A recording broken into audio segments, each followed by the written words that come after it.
Death's Door is a 2021 Zelda-like developed by a couple of mad lads from Manchester, United Kingdom known as Acid Nerve. Spoiler alert, one of those developers named David Finn produced all of the music and it is consistently incredible. I also immediately recognized the publisher, Devolver Digital, who published some games I had played such as Gree, Katana Zero, as well as all the Gungeon games. Standing firmly on the shoulders of the many indie darlings that have come in the past generation or so, does this game thrust itself into the sky, spread its wings, and poop its little crow poops all over its contemporaries? Or does it fall to the hard earth with a powerful thud to die a miserable death alongside the likes of those that have come before it?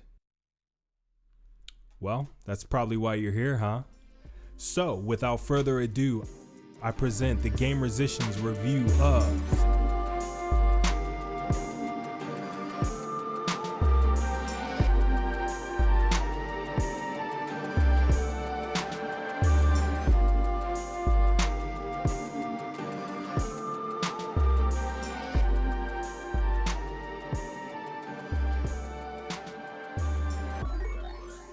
In Death's Door, you play as an unnamed crow that is referred to as a Reaper, and you quickly find out what your job is. You are basically a surrogate for death, collecting souls in the most mundane manner. You get off your bus, get searched for weapons, and clock in. The monotone nature of the space you work in is reflected by the cubicles, filing cabinets, and mile-high paperwork found everywhere. Other workers appear to have desk jobs, whether it be filing away souls, helping you with your upgrades, searching doors, or just providing some comedic relief. The dialogue is deftly written with a good amount of humor, dark and otherwise, and makes it worth talking to every NPC. As you move through your time in the game, you learn about the Lord of the Doors, who the Grey Crow really is, and why you have been tasked with this job in the first place. What starts out as an incredibly simple quest eventually finds you asking existential questions about what death truly is, the gray areas of being a leader, and most importantly, if you'd eat soup out of a living pot's head. Get it? Pot.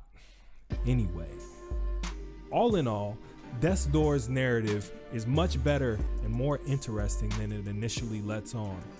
By the end, I was sort of blown away by the complexity of its ideas, and the simple delivery works great for what it is trying to tell.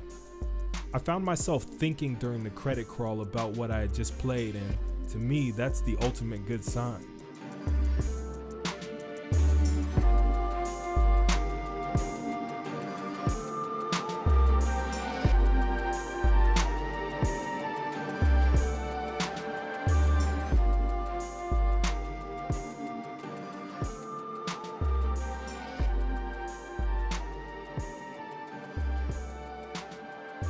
The initial impression that the game gives you with the look is very similar to many other parts of it.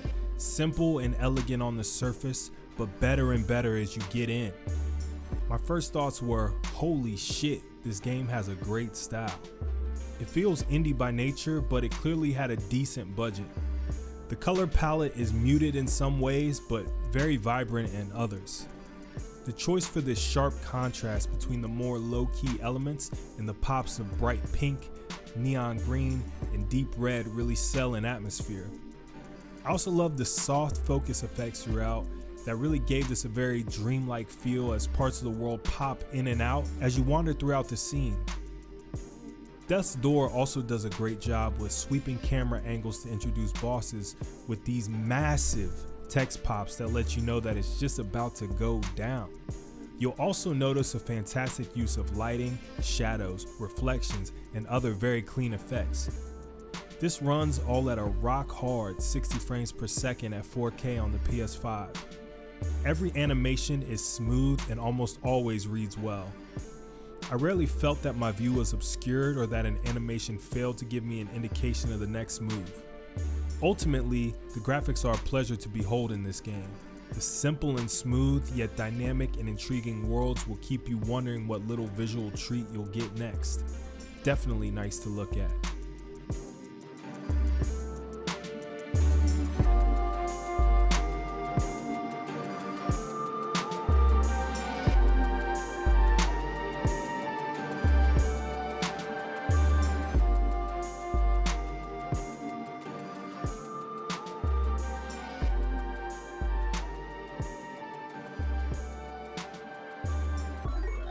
Now look, I'm just gonna cut to the chase here.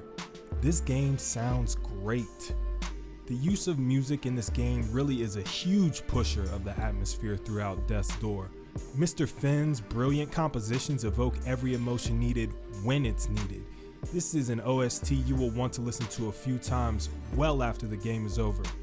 There are a few repeated melodies and themes throughout the game, which he brings back in a variety of keys and tones to tie together everything thematically. I mean, just hop on YouTube after this video and listen through to the OST. This would be great music to just relax to while doing chores, making dinner, or really just anything.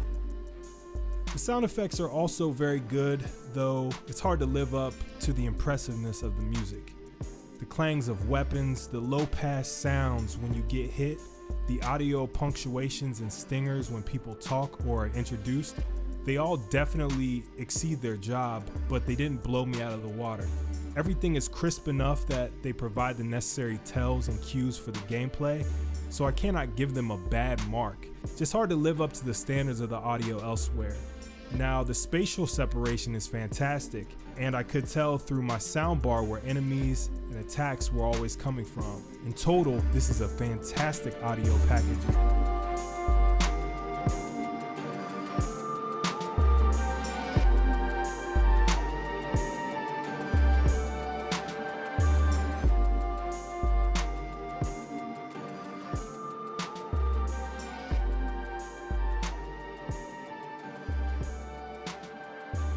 Now all that is well and good, but what is an interesting story, beautiful graphics, and a score to die for without gameplay?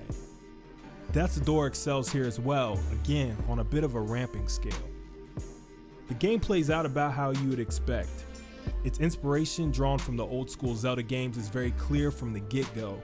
You start with your standard 3-hit combo, a roll, a charge attack, and a roll attack. The combat is one of those games that encounters often feel like something to solve. It drops enemies in at you in a way that lets you learn the patterns, but by the end of the level, it is throwing them at you in a variety that makes them fit together like pieces to a larger puzzle. And then there are the actual puzzles. They're nothing too crazy, but it does a really good job of breaking up the combat experience. You'll of course gain souls as you take out enemies and bosses, allowing you to upgrade the 4 main categories: strength, haste, dexterity, and magic.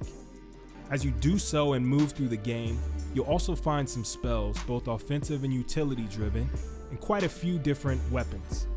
Weapons have damage and speed multipliers, as well as their own attack combos and roll attacks, as well as minor nuances that change how they play. Not to mention, you can upgrade your spells by beating special encounters, which adds even more unique use cases to them. Again, the game reveals its hand slowly but surely, in a measured way that keeps things fresh throughout the entire runtime. There is then again the classic backtracking and usage of later abilities to get new life out of older locations, and a post-game that is ripe for continued play if you really enjoyed the main campaign. But I bet you really want to know, since I had to fuck up and mention Dark Souls. Is this game as hard as those games? Well, no. But it is a pretty difficult game. Hit points are relatively limited, and even if you max them out, you can't just tank your way through anything. The combat has a very rhythmic and deliberate approach with its own flow.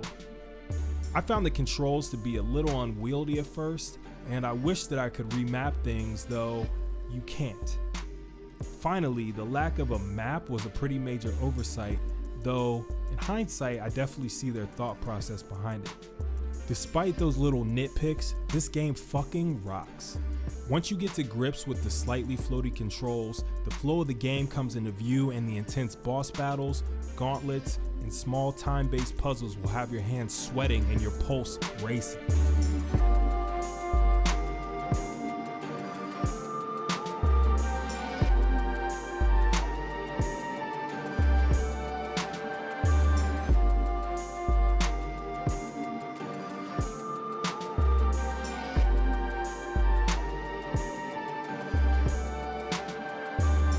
While playing Death's Door, it really felt like a sleeper hit to me. It's one of those games that continues to grow in quality as it reveals its system, continues to show you new and vibrant worlds, continues to draw you into a story that is hard to put down.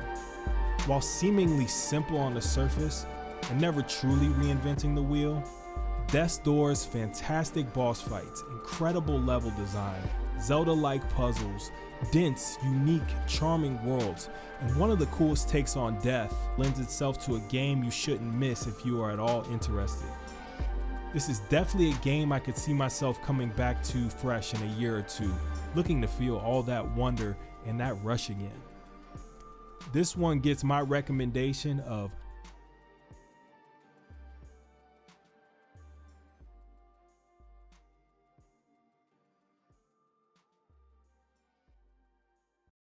Thank you for watching. If you like what I'm doing, please like, share, subscribe, do all that. Definitely check out my SoundCloud where all the music used here will be housed. The link is in the description below. Appreciate y'all.